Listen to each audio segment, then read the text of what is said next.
I'm Eddie Cannell. And I'm Tom Cannell. Welcome, everyone. This is the Mortgage Brothers podcast show for May 26th. It's Thursday.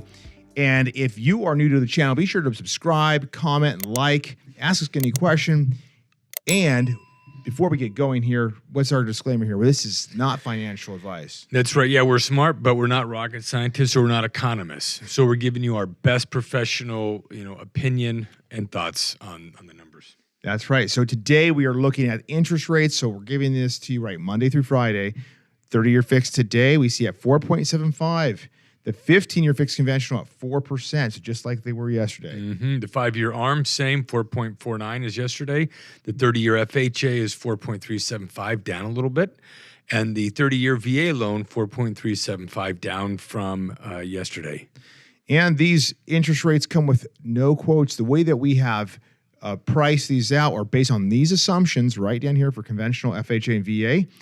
And if your situation was just like these, you would have no points. Mm-hmm. And a lot of banks out there, the big banks, the ones that are marketing all over the place, have higher rates, and they are charging points as well. Yeah, extra fees. It's like when you go and buy a car, the price of the car says one thing, but then you get out of the finance department, and then the car changed. So that's really important to know that there are no extra fees. There are closing costs, okay? Right. But there are not additional costs beyond standard closing costs, and a lot of lenders have those extra costs. Okay, so we do this a lot, but we look at this 30-year zoom out picture here to see where rates were. In 1982, rates were at a high of about 18.3%, or it was in 1981 and 1982, so it was 18%. Then they were stuck in this channel from 1986 till about March this year. And we have highlighted the areas where there were 7 recessions since 1971. And 6 out of 7 of those recessions, we saw interest rates decline.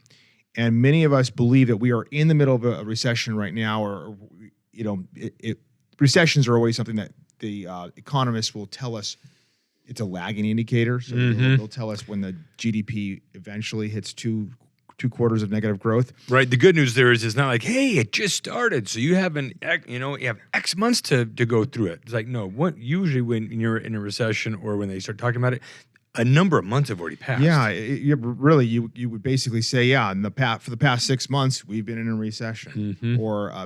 So right now we are receiving interest rates high above this channel.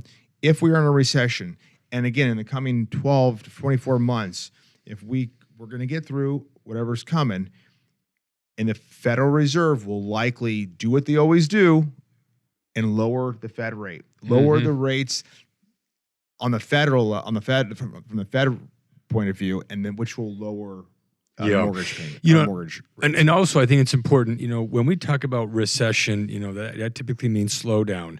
What again, we are not economists. So the word recession is multi-pronged. It's a very complicated reality. But in this case, the Feds have been trying to slow things down.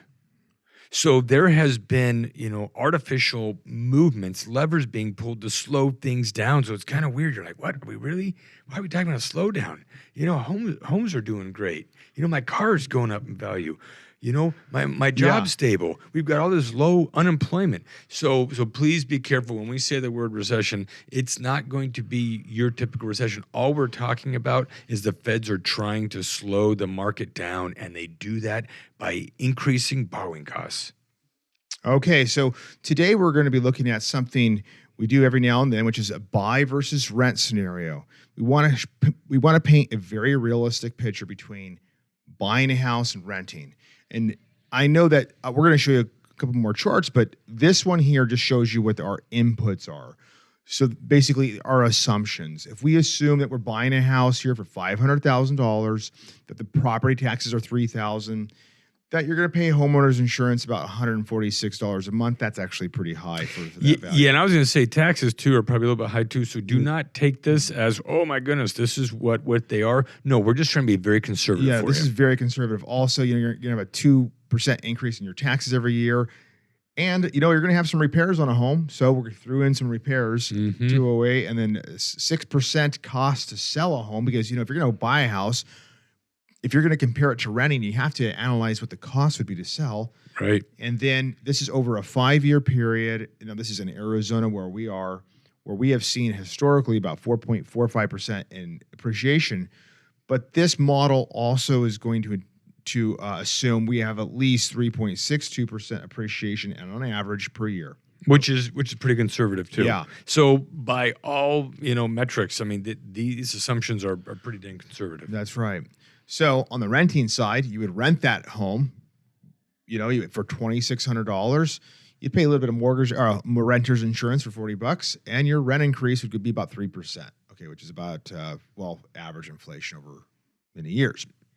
Yeah, okay. and probably even maybe 3%. Yeah. We know a lot of people whose rent has been increased quite a bit. Yeah, so again, that's very conservative. Over the last year, I mean, many of you know that there are people who have been seeing 50% increases, 40, 30% increases. So this is just saying, hey, if your rent increases 3%, this is what this model is going to analyze. And here's what it looks like. Here's the results. And we're going to show you the net results on another slide as well. But this one, we call this kind of an eye chart. There's a lot here.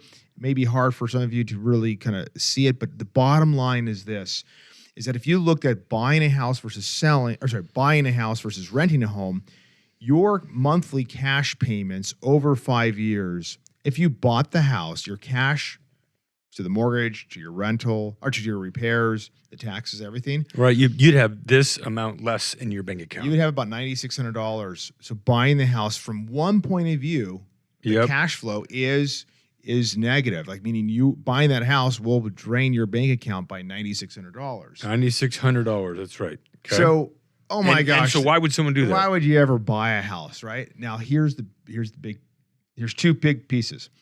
That home will appreciate based off of our assumptions, of like 3.62% appreciation. It'll appreciate $97,000. That's $100,000. Yeah, $100,000, and that's what we've been talking to borrowers about over the past couple of years. That have chosen to just stay renters. Like this equity, this equity is real equity that they do not have now to be able to sell and to repurchase another home. Yes, and that is a good real number. And Tom always says it's time in the home, not time in the market. What was the other thing you say is you're going to be paying someone's mortgage. You're going to be paying someone's mortgage.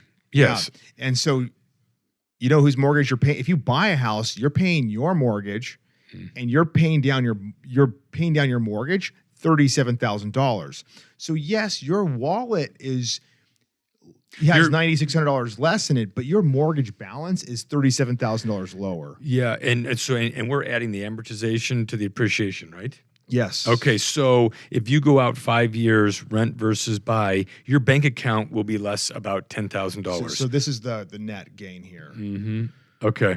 Yep. So your net or your bank account will be $10,000 less, but your net worth, when you add in that amortization, principal pay down, you add in the appreciation. This is huge. So this nets everything out. So okay, if you compared both, like if you bought a house and comparing it to rent, and then let's say you just decided to sell that house after 1 year, at 12 months mark, you decide to sell that house. You had to sell. You had your cost to buy the house, the cash flow difference, plus you had the cost to sell. You would be negative $5,200. Then, going into the second year, we see that's when all of a sudden this makes that's when buying a house becomes a positive thing. And then you jump to the 5 year and look at that. That's $86,000 delta. That's right. That's where exactly. So the net result is you have $85,000 more. Your net worth. Yeah, that's right. And then over 10 years, you have $241,000 net worth. Wow. So hopefully that makes sense. This is trying to be conservative, taking into account all the costs. You are up. You are up this much, and I think that's pretty conservative scenario. Awesome. I like it. Everyone, we do this Monday through Friday, so be sure to subscribe, comment, and like. We'll be back tomorrow. Awesome. Hey, thanks, folks. Thank you, everyone, for watching our show today. If you have questions, be sure to email us at rates@azmortgagebrothers.com, and be sure to take a look at all of our other videos on our channel.